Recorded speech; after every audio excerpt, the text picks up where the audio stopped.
तरीके से हमने देखा कि उपराष्ट्रपति के तौर पर, चूंकि इनकी जिम्मेवारी होती है राज्यसभा चलाने के लिए, राज्यसभा के सभापति भी होते हैं, तो ऐसे में उन्होंने बड़ी बाखूबी इस सदन को चलाया है, राज्यसभा को बहुत बाखूबी चलाया है। आपको याद होगा कि सदन में कई बार हमने देखा कि कई सांसद, जो टीएमसी के सांसद है कल्याण बनर्जी, को आपको याद होगा कि किस तरह से मिमिक्री करते हुए नजर आते थे। उन सभी चीजों को ध्यान में रखने के बावजूद भी उनका जो एक मुस्कुराता हुआ चेहरा वो राज्यसभा में दिखता था, वाकई बहुत ही मिस करेंगे। वो एक समय में गर्म भी हुआ करते थे, तो बहुत अच्छे तरीके से वो विपक्ष को समझाने में भी कामयाब होते थे।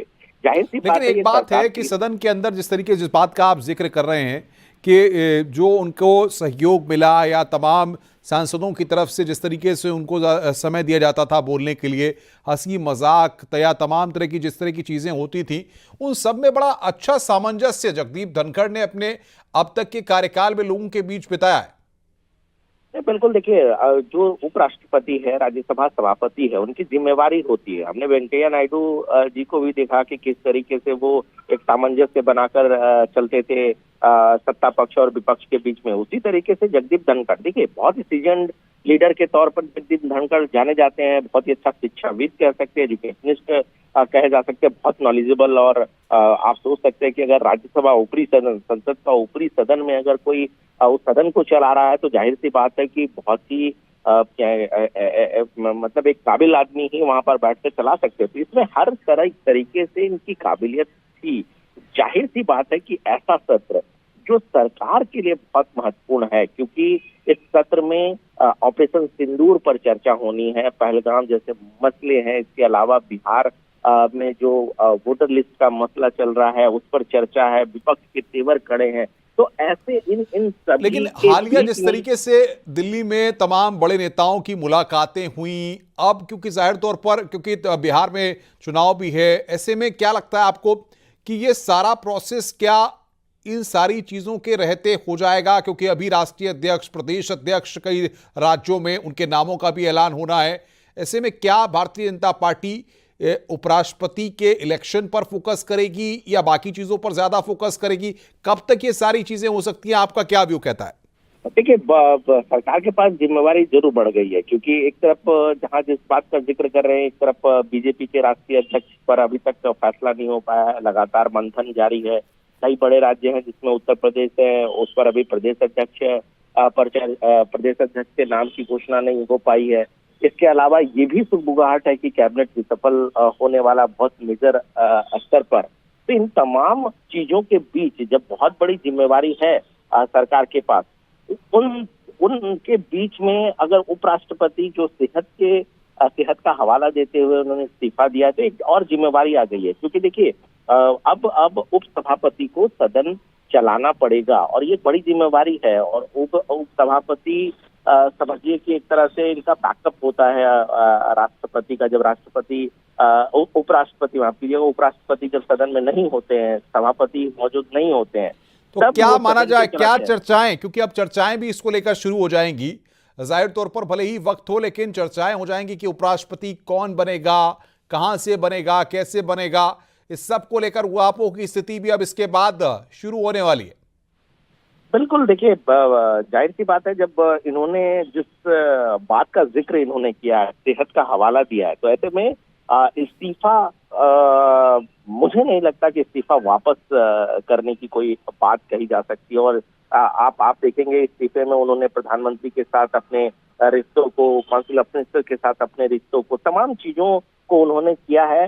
और इस्तीफा से पहले जाहिर सी बात है प्रधानमंत्री नरेंद्र मोदी से भी उन्होंने बात की होगी। और अगर सेहत की बात है तो शायद प्रधानमंत्री नरेंद्र मोदी ने भी इस बात को माना होगा, उपराष्ट्रपति के बात को माना होगा कि सेहत सर्वोपरि होता। अगर किसी का सेहत नहीं मुनासिब हो रहा है, सेहत नहीं कह रहा है कि वो इस पद को बहुत बखूबी निभा सकते हैं, तो जाहिर सी बात है कि प्रधानमंत्री भी माने होंगे। बिल्कुल, हालांकि लेकिन अगर आप सरकार देखिए के लिए पिछले एक चुनौती। डेढ़ साल का, जैसा कि मुझे याद आ रहा है, उत्तर प्रदेश और उत्तराखंड में हालिया पिछले एक डेढ़ साल में उपराष्ट्रपति जगदीप धनखड़ के कई दौरे हुए, चाहे वाराणसी की बात करें, चाहे गोरखपुर की बात करें, चाहे हरिद्वार की उत्तराखंड में बात करें, कई जगहों पर वो है और धार्मिक कार्यक्रमों में बड़े स्तर पर उन्होंने शिरकत भी की। बिल्कुल, देखिए जगदीप धनखड़ एक स्कॉलर नेता रहे हैं, बहुत ही शिक्षाविद रहे हैं और धर्म से जुड़े हुए रहे हैं।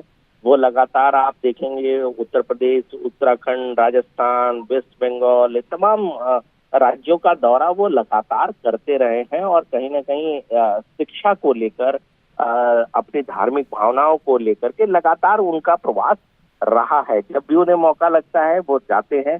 देखिए, जब सदन की कार्रवाई चल रही होती है, जब सत्र चल रहा होता है, तो फिर उनके पास मजबूरी होती है, वो फिर सत्र के दौरान रहते हैं। लेकिन इस बात यहाँ पर ये भी ध्यान रखना होगा कि सत्र के दौरान भी अगर 2-3 दिन का भी उन्हें वेकेशन होता है, तो उस समय भी हमने देखा है कि जगदीप धनखड़ कहीं बाहर जाते। कई बार राजस्थान हमने देखा है, वो चले जाते हैं, वहां उनका कार्यक्रम होता है। तो बड़ी व्यस्त रहते हैं, वो लगातार समय का सदुपयोग करते रहते हैं। जाहिर सी बात है, उम्र है इनकी, और उम्र के लिहाज से अगर इनका सेहत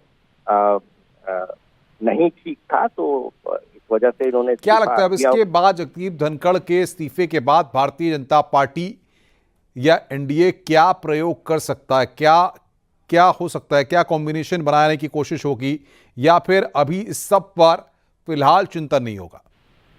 देखिए, जाहिर सी बात है कि आज जब सुबह से हम लोगों ने कवरेज किया और हमने देखा कि कई मर्तबे, देखिए, प्रधानमंत्री नरेंद्र मोदी मीडिया से मुखातिब हुए और उसके बाद टॉप मिनिस्टर्स के साथ मीटिंग हुई, जो कि यूजुअल मीटिंग होती है, हर समय सत्र के दौरान होता है। लेकिन हमने आज एक चीज और देखा कि दो मर्तबे ऐसे आए जब प्रधानमंत्री नरेंद्र मोदी ने अपने टॉप मिनिस्टर्स के साथ बैठक की।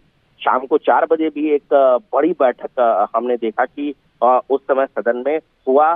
प्रधानमंत्री कार्यालय में एक बैठक हुई जिसमें अमित शाह, राजनाथ सिंह और जितने बड़े मंत्री थे उसमें निर्मला सीतारमण, एस जयशंकर जैसे तमाम बड़े नेता थे। उसके बाद गृह मंत्री अमित शाह ने अलग से बैठक की जिसमें जेपी नड्डा मौजूद थे और उस समय लगातार ये कयास लगाए जा रहे थे, ये हम लोगों पे चर्चा थी कि ऑपरेशन सिंदूर पर जो विपक्ष मांग कर रही है चर्चा को लेकर, शायद मंथन उस बात पे हो रहा है। लेकिन कहीं ना कहीं अब हमें लगता है कि ये अंदेशा प्रधानमंत्री नरेंद्र मोदी, या उन्हें ये मैसेज दे दिया गया था कि जगदीप धनखड़ जी की सेहत ठीक नहीं है और वो इस्तीफा दे सकते हैं।